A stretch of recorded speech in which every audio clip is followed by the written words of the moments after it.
When this new Golf 8 first came out, it was not popular. Largely this interior. Everybody hated the fact that there were no buttons, and some of them even said it was the worst decision that VW have ever made.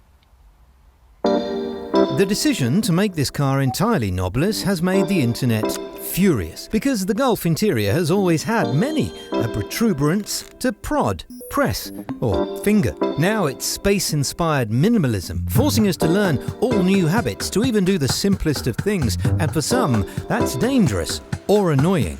And that might be true in some cases, but nobody says that about a Tesla, do they? I mean, let's face it, Tesla's the best car in the world. You know, can't say a single thing wrong about those. And they don't have a single knob in them. Another way to look at change is evolution, and if you don't like it, well, you are kind of watching this video because of it. At first, using a smartphone was alien, but now we do it automatically, and the same applies for driving itself. We never thought we'd master it. Now it's so automatic we even forget parts of our journey. And this is going to get even more tricky as automation gets better. The race now is not just about how big you can get a battery or how many miles you can get out of battery, but also how well the car will drive from your house to your friends without you. It'll never.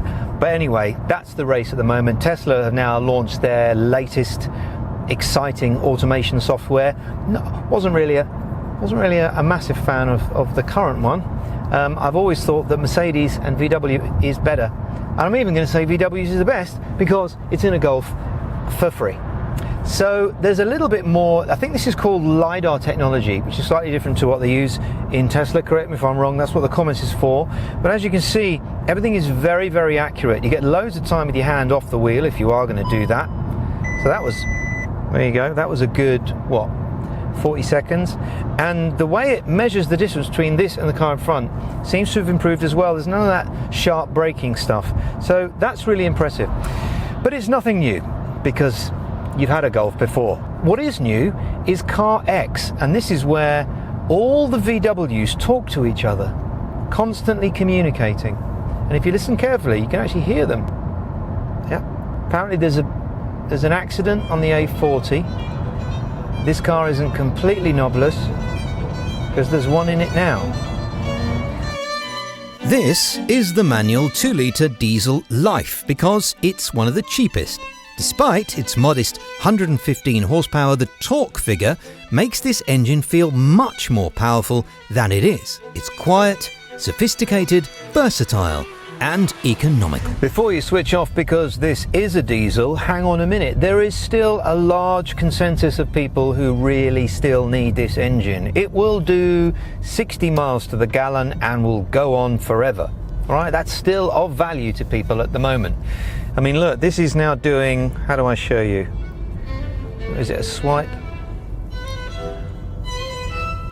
Don't laugh at these wheels, okay, because I've chosen these 16s on purpose. That is rubber. Now, rubber is good because rubber means less road noise. Less road noise is good, right? Even on these Bridgestones, this is quiet. I'd actually go as far as to say this is about 30% quieter than the last one. Which is good because it needed to be. However, it's still worth checking on your chosen sized wheels just to make sure.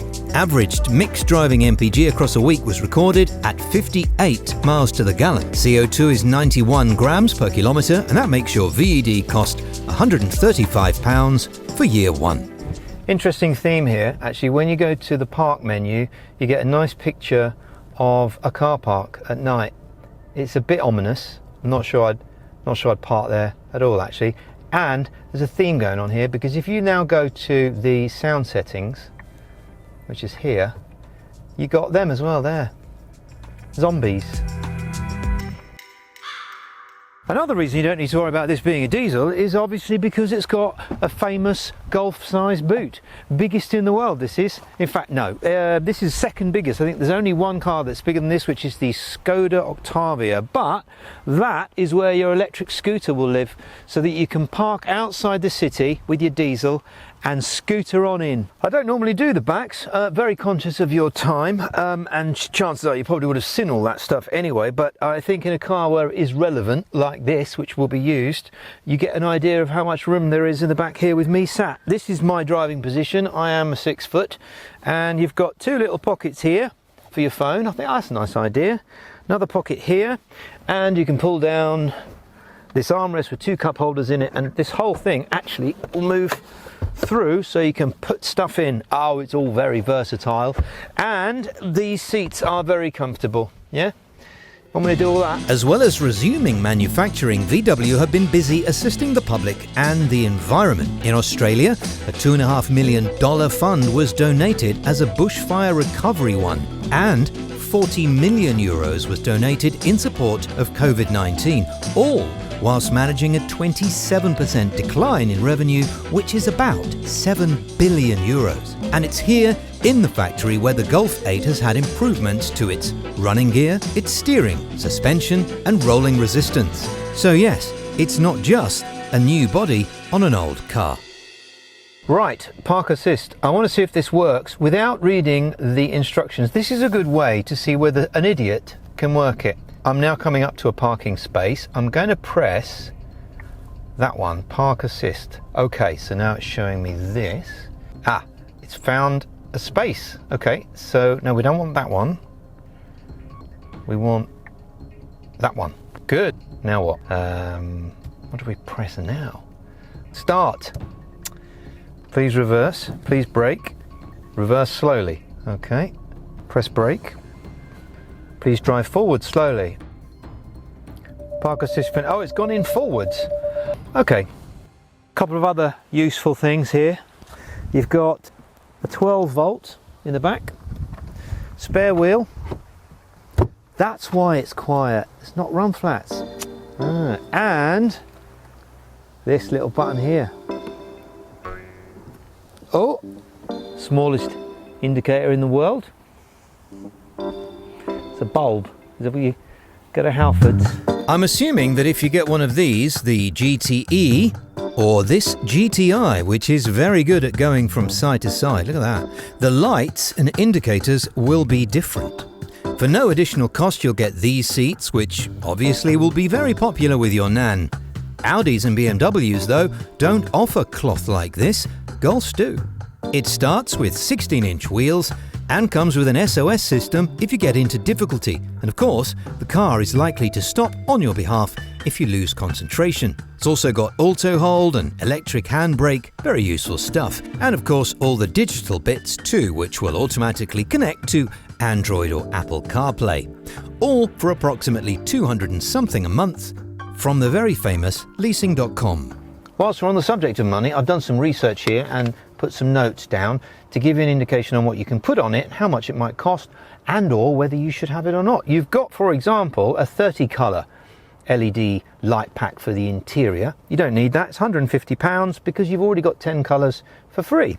Sunroof, £1,000, but again, do you need that? Because Golfs do tend to have the option to have a lighter roof lining.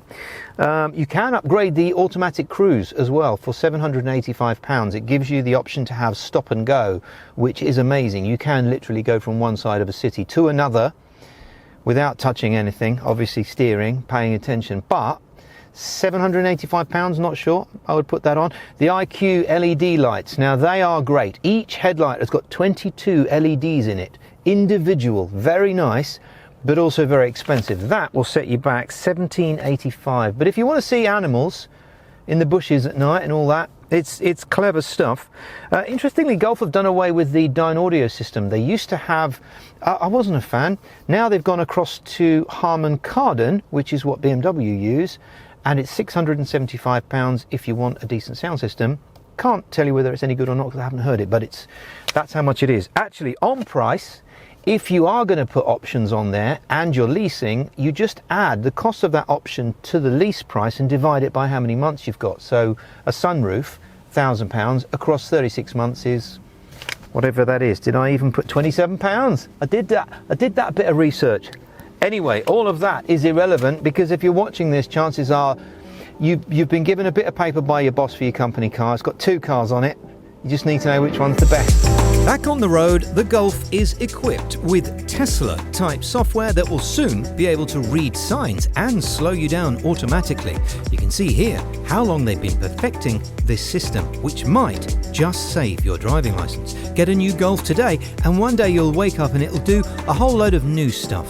It already, for instance, knows that there are roundabouts ahead. Yeah, see, back to evolution. A lot of what's good about the new Golf 8 is the handling, because the suspension is brilliant. I love it. It's extremely supple. The steering, that's been improved. This is a lot easier. It also feels more accomplished. The same applies for the gears. They almost slot themselves in. Granted, I am on the 16-inch wheels, so it will ride better, but it is lovely. And as you can probably hear from the background noise, this is quieter than the last one. Sometimes manufacturers bring out a new car and you go, what have you done? You've saved all the money. It's too noisy. It doesn't feel as good. This is completely no, this is a better car than the Golf before. And a lot of people say, well, the Golf isn't really a driver's car. It's not known for that. That's more like a BMW thing. I would disagree.